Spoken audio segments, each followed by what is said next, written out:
काम करती है, लेकिन ओबीसी की संख्या पता करने के लिए कि ओबीसी की संख्या कितनी है, सामान्य जाति की संख्या कितनी है, उसका पता करने के लिए तमाम बड़े आंदोलन हो रहे हैं।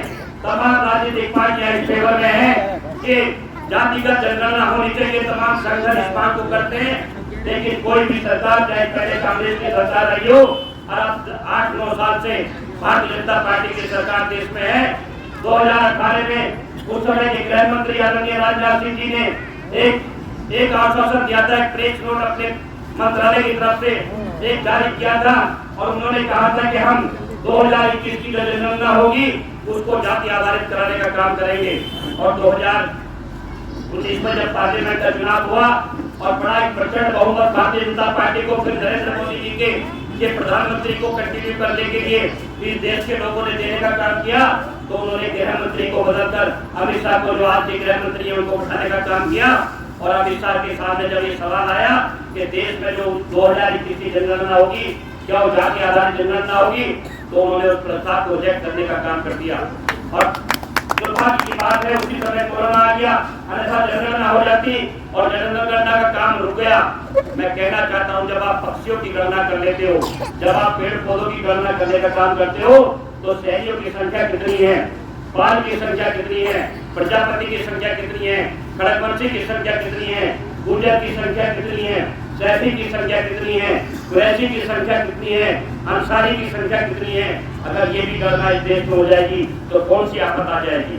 आज जो अभी हाईकोर्ट का फैसला हुआ, अगर सरकार के पास डाटा होता, सरकार के पास आंकड़े होते, ये जाति आधारित जनगणना हुई होती देश के अंदर, तो जो फैसला 27 तारीख को ओबीसी के खिलाफ हाईकोर्ट में गया है, मैं समझता हूँ वो फैसला नहीं होता।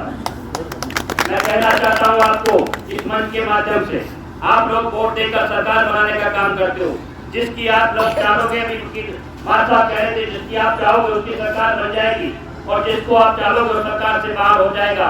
मैं कहना चाहता हूँ आपका एजेंडा क्या है, आप किस दिशा में अपने समाज को ले जाना चाहते हैं, किस दिशा में देश को ले जाना चाहते हैं, आपको तय करना है। इस बात के लिए आपके बच्चों को शिक्षा चाहिए कि नहीं चाहिए, ये आपको तय करना है। इस देश में जाति आधारित जनगणना हो ना हो, ये आपको तय करना है और वो उसको तय करेगा आपको वोट का अधिकार। जो आप जाकर उत्तर प्रदेश की सरकार को बनाने का काम करते, जो आप जाकर अभी 2024 में जब एमपी के इलेक्शन होंगे तो आप अपने संबंध जनपद का, संबंध लोकसभा क्षेत्र का सांसद बनाएंगे और वो सांसद जाकर दिल्ली में भारत के प्रधानमंत्री का चुनाव करने का काम करेगा। मैं कहना चाहता हूँ, आपका आरक्षण 27% हो कि आपका आरक्षण 54% से 27% से बढ़कर आपकी आबादी का रूप में वो 54% हो जाए, ये आपको तय करना है। मैं कहना चाहता हूँ 24 घंटे लगे थे मात्र नरेंद्र मोदी जी की सरकार को, और उन्होंने 10% आरक्षण ईडब्ल्यूएस के रूप में, आर्थिक रूप से कमजोर लोगों के लिए, सवर्ण जातियों के लिए 10% आरक्षण 24 घंटे में 3 दिन के अंदर उन्होंने करके राष्ट्रपति से सिग्नेचर कराकर पार्लियामेंट, राज्यसभा में, लोकसभा राज्यसभा में पास कराकर उसको कानून का रूप दिया और 24 घंटे से पहले देश के राष्ट्रपति ने उस पर हस्ताक्षर करके उसको लागू करने का काम कर दिया। 10% आरक्षण आज उसको मिल रहा है। आज केवल 1990 में ओबीसी के लिए मंडल कमीशन की रिपोर्टों के तहत 27% आरक्षण आज हुआ था और आज 30 साल से ज्यादा हो गए, अभी आपका आरक्षण 18% भी इस देश के अंदर पूरा नहीं हुआ। किस दुनिया में जी रहे हो आप लोग, मैं पूछना चाहता हूँ। मैं पिछड़े वर्ग के लोगों से, चाहे वो खड़गवंशी समाज के हों, चाहे शहरी पाल प्रजापति समाज के हों, मैं उन सबसे यादव समाज के लोगों से पूछना चाहता हूँ कि आपके आरक्षण के साथ में आपकी हकमारी करने का काम राजनीतिक पार्टियां कर रही हैं और आप लोगों को एजेंडे को, आप लोगों के दिमाग को उन्होंने घुमाने का काम कर दिया है। आपके जो बच्चे इस समय जो पहली क्लास में, दूसरी क्लास में, 8वीं 10वीं में, इंटर में, ग्रेजुएशन में पढ़ने का काम कर रहे हैं, जब उनके लिए सरकारी नौकरियों के रास्ते बंद हो जाएंगे तो आपके बच्चों को पढ़ा लिखा कर आपको क्या फायदा मिलने वाला है। मैं कहना चाहता हूँ आपको, ये एजेंडा अपना पुनर्स्थापित करिए, अपने एजेंडे पर विचार करिए, हमारा एजेंडा क्या होना चाहिए। आज तमाम जो सेक्टर है, तमाम सरकारी नौकरियों को खत्म किया जा रहा है। 8,000 में, 10,000 में आउटसोर्सिंग के द्वारा नौकरी हो रही है। 8,000 10,000 रुपए सैलरी मिल रही है बच्चे को, आउटसोर्सिंग से बच्चे भर्तियां हो रहे हैं। कभी भी आपके बच्चे को दुकान छोड़ के बाहर निकाल देंगे। 8,000 9,000 रुपए में जब आउटसोर्सिंग से आपके बच्चे भर्ती होंगे तो 8,000 रुपए 2,000 रुपए में कौन सा परिवार का आपका पालन पोषण कर लेंगे? ये हम सब लोग की चिंता की बात होनी चाहिए। उत्तर प्रदेश की उस देश में जो सुप्रीम कोर्ट है, जो हाई कोर्ट है विभिन्न प्रदेशों के, उसमें तमाम सारे जो जजेस के पद हैं, उसमें आपके रास्ते, आपके समाज के बच्चों के रास्ते, जो आपके समाज के वकील हैं, उनके जज बनने के रास्ते पूरी तरह से बंद हैं। केवल पूरे देश के अंदर 100-150 परिवार ऐसे हैं 4-5 जातियों के, वो 4-5 बड़ी जातियां हैं, उसमें ब्राह्मण है, उसमें ठाकुर है, उसमें गायक है, उसमें वैश्य है। ये 4-5 जातियां हैं जिनके 4-5 जातियों के पूरे, चाहे हाईकोर्ट उठा लीजिए, कोई सा भी उत्तर प्रदेश का हाईकोर्ट उठा लीजिए, उत्तरांचल का उठा लीजिए, पंजाब का उठा लीजिए, हरियाणा का किसी भी प्रदेश का हाईकोर्ट आप उठा लीजिए, और देश का सुप्रीम कोर्ट, जितने भी जज होते हैं सारे के सारे जज उन 4-5 जातियों के बनते हैं। आपके बच्चों के लिए, हमारे बच्चों के लिए, SC ST OBC के लिए, माइनॉरिटी के बच्चों के लिए कोई रास्ता उनके लिए खुला नहीं है। मैं कहना चाहता हूँ आपको वोट का अधिकार दिया था बाबा साहब अम्बेडकर ने, और महात्मा ज्योतिराव जी फुले, माता सावित्री बाई फुले, जिन्होंने बड़े प्रताड़ना झेलने का काम किया, जिन्होंने बड़े कष्ट झेलने का काम किया, अपने घर से उनको उनके पिता से निकलवा दिया गया। उन्होंने अपनी पत्नी को पढ़ाया महात्मा ज्योतिराव जी फुले ने। शायद आप तमाम लोग उस बात को जानते नहीं होंगे। महात्मा ज्योतिराव जी फुले जी की फोटो और माता सावित्री बाई फुले जी की फोटो वहाँ पर लगी है बराबर में। इन्होंने अपनी पत्नी को पढ़ाया। उस समय बच्चियों को, महिलाओं को पढ़ने लिखने का अधिकार नहीं था। मैं 1848 की बात कर रहा हूँ, अब से 1848 की मैं बात कर रहा हूँ। उस समय लड़कियों को पढ़ाने का अधिकार नहीं था, और इन्होंने उसकी आवश्यकता को महात्मा ज्योतिराव जी फुले ने उसको महसूस करने का काम किया और अपनी पत्नी को पढ़ाया। और अपनी पत्नी को पढ़ाकर जब उन्होंने स्कूल खोला और बच्चों को पढ़ाने का काम किया तो इनको प्रताड़ित किया गया, इनको मारा पीटा गया, इनको अपमानित करने का काम किया गया। और जब इनकी पत्नी माता सावित्री बाई फुले पढ़ाने के लिए जाती थी स्कूल में, तो लोग इनके ऊपर गोबर और मैला फेंकने का काम करते थे।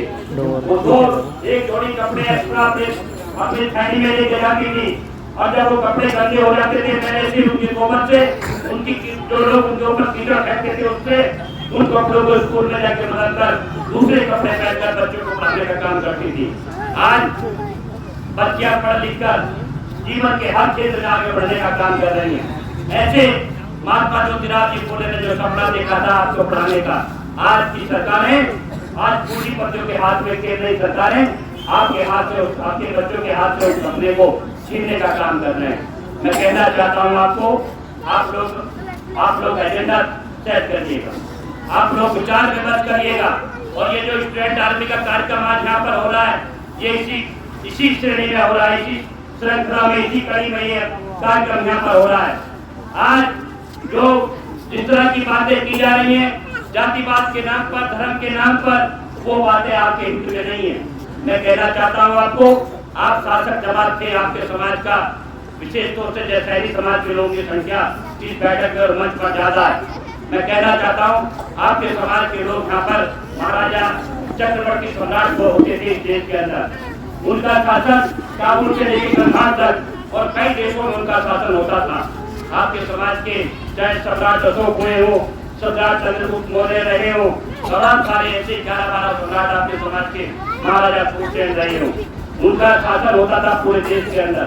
और लेकिन देश की आजादी के बाद में आज क्या स्थिति है कि आज आपके समाज के लोगों को राजनीति में आपका स्थान नहीं मिला। और ये जो उन्होंने लिखा है राजनीतिक, जब तक आप राजनीतिक ताकत को अपने हाथ में नहीं लोगे, जब तक आप प्रधान से लेकर प्रधानमंत्री तक आपके लोग तमाम पौधों पर नहीं बैठे होंगे। उत्तर प्रदेश के अंदर देश में जो 28 राज्य हैं, जो 9 केंद्र शासित प्रदेश है, उसमें आपके गवर्नर नहीं है, पार्लियामेंट में आपके लोगों की संख्या उतनी नहीं है, मंत्रिमंडल में आपके समाज के लोग उतने मंत्रिमंडल में नहीं है। 8.5 साल 2 साल की मोदी जी की सरकार में एक भी मिनिस्टर भी आपके समाज का नहीं है। ये आपके लिए बहुत विचारणीय बात है कि आपको सत्ता शासन से बाहर रखा जा रहा है, आपको पुलिस की रेगिंग से बाहर रखा जा रहा है, आप लोग इस संकल्प से लेकर चलिएगा कि जो पॉलिटिकल पार्टी आपको अनुपातिक रूप से सुधारी देगी, आप उस पॉलिटिकल पार्टी को वोट करेंगे। अगर आपने अपने एजेंडे को पॉलिटिकल पार्टी को सामने रखने का काम किया तो निश्चित रूप से आपके समाज को आगे बढ़ने का मौका मिलेगा। मैं एक बार फिर धन्यवाद ज्ञापित करते हुए हमारे जो यहाँ पर मंच पर जो ये इस संगठन के स्टूडेंट आर्मी के हमारे अध्यक्ष संस्थापक अध्यक्ष बैठे, वो जो सम्मानित पदाधिकारी बैठे, मैं उनको आश्वस्त करना चाहता हूँ कि आपके इस कार्यक्रम को आगे बढ़ाने के लिए आपके संगठन में हम लोगों की जहाँ भी आवश्यकता होगी, हम लोग आगे बढ़कर आपके संगठन को सहयोग करने के लिए काम करेंगे। आपको कहीं विचार समझ में हमारे हमसे जो विचार समझ करने की आवश्यकता होगी तो हम हर समय आपके साथ हैं। लेकिन इस कमजोर जमात को ताकत जमात बनाने के लिए जो हमारा गौरवशाली इतिहास था उसकी पुनर्स्थापना के लिए आगे बढ़कर एकजुट होकर एक राय होकर एक एजेंडा बनाकर हम लोगों को आगे बढ़ने की आवश्यकता है।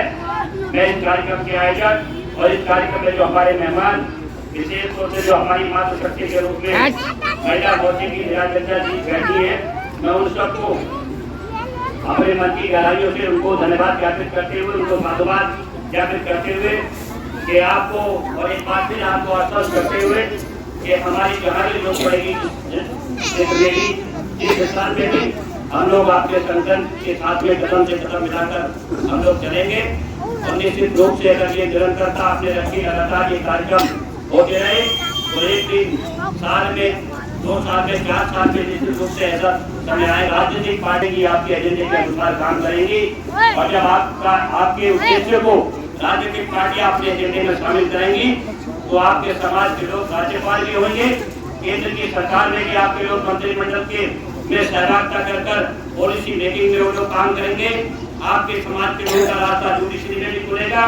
आपकी जो शिक्षा को खत्म करने की कोशिश की जा रही है उस शिक्षा के रास्ते दोबारा से आपको इसलिए फिर खोलेंगे और जुडिशरी में भी जजों के रूप में आपके समाज के व्यक्तियों को, आपके समाज के अच्छे वकीलों को आगे बढ़ने का मौका मिलेगा। ऐसा मेरा विचार है, ऐसी मेरी सोच है। और इसी के साथ में मैं तमाम जो यहाँ पर मेरे पुत्र बुजुर्ग बैठे, जो हमारी मातृशक्ति, जो हमारे बच्चे यहाँ पर बैठे, मैं सबको धन्यवाद ज्ञापित करते हुए अपनी पारी को विराम दूंगा। जय हिंद, नमो बुद्धाय।